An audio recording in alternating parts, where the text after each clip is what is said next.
कौन सी धारा में लिखा हुआ है कि आप जरा सी छेड़छाड़ को, जरा सी गाली गलौज को 25,000 का इनाम त्यागियों पे घोषित कर देंगे। 7 साल से सजा के केस में कहाँ गिरफ्तारी है? आप गैंगस्टर बताइए किस बेस पे लग सकता है? आप गाली गलौज छेड़छाड़ पे बताइए। हिंदुस्तान में आज मैं मानता हूँ कि 5% को छोड़ के 95% लोग गिरफ्तार हो जाएंगे। मीडिया पे चल रहा है भाग त्यागी भाग, अब तेरा क्या होगा त्यागी। हम इसका भी विरोध करते हैं। पूरे त्यागी समाज को बदनाम ना किया जाए। केवल जो श्रीकांत त्यागी द्वारा दिखाया गया कि उसके साथ किया जा रहा है, केवल उसकी उतनी सजा उसको मिलनी चाहिए। शर्मा को आपके माध्यम से एक चीज़ बताना चाहता हूँ कि इस समाज को ललकारने की भूल के भी कोशिश मत करिए, वरना अस्तित्व खत्म कर देंगे। और यदि श्रीकांत को सही तरह से न्याय नहीं मिला तो पूरा त्यागी समाज ओमैक्स कॉलोनी को जाके घेर लेगा। किसी भी तरह से पीछे नहीं हटेगा। नमस्कार, यूपी तक में आपका स्वागत है और मैं उस्मान चौधरी। हम मौजूद हैं मेरठ में। ये मेरठ का त्यागी हॉस्टल, यहाँ पर जो ऐतिहासिक बिल्डिंग है और मेरठ में जो त्यागी हॉस्टल है, यहाँ पर त्यागियों ने एक महापंचायत की है। श्रीकांत त्यागी हैं, उनको लेकर के लगातार एक घटना हुई है। उसके बाद में लगातार आपने देखा है कि किस तरीके से, और आज श्रीकांत की गिरफ्तारी भी हो गई है। यहाँ महापंचायत हुई है, यहाँ लोग हमारे साथ मौजूद है। आखिर उनका क्या मुद्दा है, क्या उन्होंने महापंचायत की है, क्या उनकी मांग है, हम उनसे पूछते हैं। बाबू जी, क्या नाम है आपका? मेरा नाम रतीश प्रकाश त्यागी है। मैं त्यागी ब्राह्मण सभा मेरठ का अध्यक्ष हूँ। और आज जो हमारे यहाँ पंचायत हुई है त्यागी समाज की, वो श्रीकांत त्यागी के परिवार के साथ जो गवर्नमेंट या सरकारी अमला व्यवहार कर रहा है उसके विरोध में हुई है। और हम चाहते हैं कि इसकी निष्पक्ष जांच हो। श्रीकांत त्यागी द्वारा जो मीडिया में दिखाया जा रहा है उसकी कोई भी सभ्य समाज समर्थन नहीं करता है। हम उसको गलत मानते हैं, लेकिन हम ये भी साथ मानते हैं कि वो इतना बड़ा अपराध नहीं है जो उसको इंटरनेशनल गैंगस्टर बना दिया गया है। और उसको मीडिया पे चल रहा है भाग त्यागी भाग, अब तेरा क्या होगा त्यागी। हम इसका भी विरोध करते हैं। पूरे त्यागी समाज को बदनाम ना किया जाए। केवल जो श्रीकांत त्यागी द्वारा दिखाया गया कि उसके साथ किया जा रहा है, केवल उसकी उतनी सजा उसको मिलनी चाहिए जितना अपराध उसने किया है। एक सवाल उठ रहा है कि इस महापंचायत के लिए कोई परमिशन ली गई थी, नहीं ली गई थी, क्या इस पे कहना है आपका?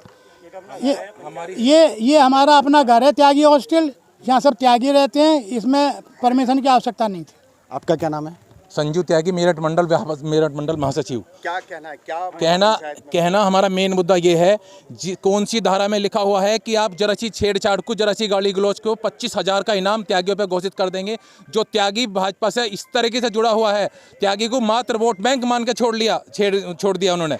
और हम इस का पुरजोर विरोध करते हैं और 2024 में इसका परिणाम निकलेगा। और यदि श्रीकांत को सही तरह से न्याय नहीं मिला तो पूरा त्यागी समाज ओमैक्स कॉलोनी को जाके घेर लेगा। किसी भी तरह से पीछे नहीं हटेगा।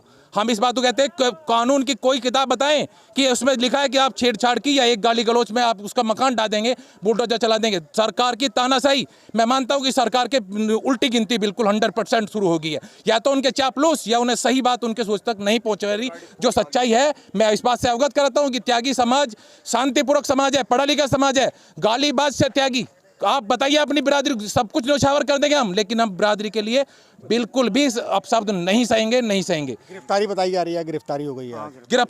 गिरफ्तारी मैं मानता हूं। गिरफ्तारी बताइए। 7 साल से सजा के केस में कहाँ गिरफ्तारी है? आप गैंगस्टर बताइए किस बेस पे लग सकता है? आप गाली गलौज छेड़छाड़ पे बताइए। हिंदुस्तान में आज मैं मानता हूं कि 5% को छोड़ के 95% लोग गिरफ्तार हो जाएंगे। किस कॉलोनी में, किस गाड़ी पे, कहीं भी आदमी, आपकी किसी की हो सकती है गाली गलौज। और यदि वो गुंडा है तो भाजपा के नड्डा और चड्डा जितने भी ये सब हैं, जिनके साथ माननीय मुख्यमंत्री जी के तीसरे स्थान पर खड़ा होगा, आपने देखा होगा मीडिया पे, तीसरे स्थान पर खड़ा है। बताइए फिर वे कौन है? आप बताइए। जो उसके एक भी ऐसा पदाधिकारी देश में बड़ा से बड़ा है, स्वतंत्र देव सिंह जी हैं, बताइए कि उनके साथ कैसे खड़ा है गुंडा? क्या गुंडों का संरक्षण दे रहे हैं आप? आपका क्या नाम है? ये सुबोध त्यागी है मेरा नाम। जिस तरह भाजपा को तो बनाया त्यागियों ने, और ये त्यागियों के खिलाफ होने लग रही है, उल्टी धारा लगाने लग रहे हैं। ये पहले अपने विचार करें, तुम किस तरह काम करें। एक बदमाश को तो अपनी शरण में ले, MP MLA को पकड़ नहीं रहे जो इनके बदमाश है, वो सामान्य आदमी को पकड़ने लगे। भाई उसने गाली दी, गाली की सजा दे दो। उसके बच्चों की बिजली भूखे प्यास से बांध दी उन्होंने, लाइट उसकी काट दी उन्होंने। तो कहाँ का न्याय है ये हमारे हिंदुस्तान में? ये तो लोकतांत्रिक देश है, या तो अपना अधिकार है, सबको कानून के तहत काम चलना चाहिए। कानून से ही सरकार चलेगी, बिना कानून के सरकार नहीं चलने की है। क्या मुद्दा था आज पंचायत में? मुद्दा यही था कि आज जो श्रीकांत के साथ जो बदतमीजी हो रही है, उसने महिला का वो करा जो, तो वो गलत करा, हम उसकी निंदा करते हैं। मगर जिस तरीके से उसको इतना बड़ा आतंकवादी बना दिया, इतना बड़ा वो दिखा दिया मीडिया ने, सरकार ने, और जो महेश त्यागी है ना, इस महिला को आगे करके ये महेश शर्मा जी जो महिला को आगे करके अपने बदले ले रहे हैं श्रीकांत से, ये और कुछ नहीं है, कि राजनीति है। और मैं ये कहना चाहता हूँ, आज जैसा आज इन्होंने इनको पकड़ा, हाजी याकूब कुरैशी 3-4 महीने से लापता है, आज तक पुलिस पता नहीं लगा पाई।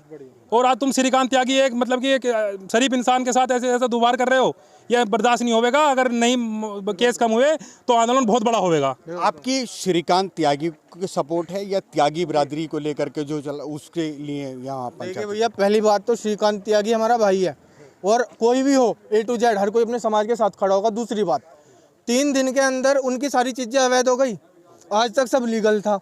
भाजपा के पदाधिकारी जिनके बारे में हम सोच भी नहीं सकते, उनके साथ श्रीकांत त्यागी के फोटो हैं, आप चेक कर सकते हैं सोशल मीडिया पे। सबने अपना पल्ला झाड़ दिया। क्यों? अब ये शर्मा जी हैं, ठीक है। एक बात बताइए, आज तक इस देश में जितनी भी घटनाएं हुई हैं, किसी में आपने इतनी स्पीड से कार्रवाई होते हुई नहीं देखी होगी। एक मतलब एक ये इतना बड़ा केस हो गया, एक जैसे नॉर्मल एक मोहल्ले में हो जाती है, दुनिया में लड़ाई होती है, पूरे देश में होती है। तो ये सब सोची समझी साजिश थी। आप ये देखिए कितनी स्पीड से कार्य हुआ, गैंगस्टर एक्ट लग गई, ठीक है भैया, और बुलडोजर चला दिया। क्यों भाई?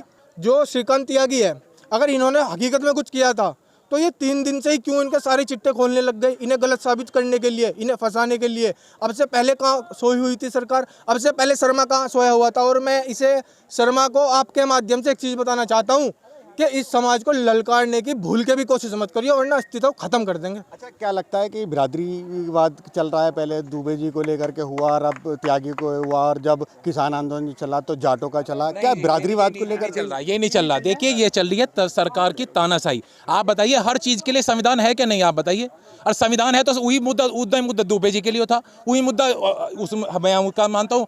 सांसद जो भी हमारे ये सांसद आजम खान थे उनके लिए भी है। ये क्या मुद्दा है? आप 24 घंटे में कौन सी संविधान की किताब है? मैंने तो MA BEd LLB खड़ा हूँ आपके सामने।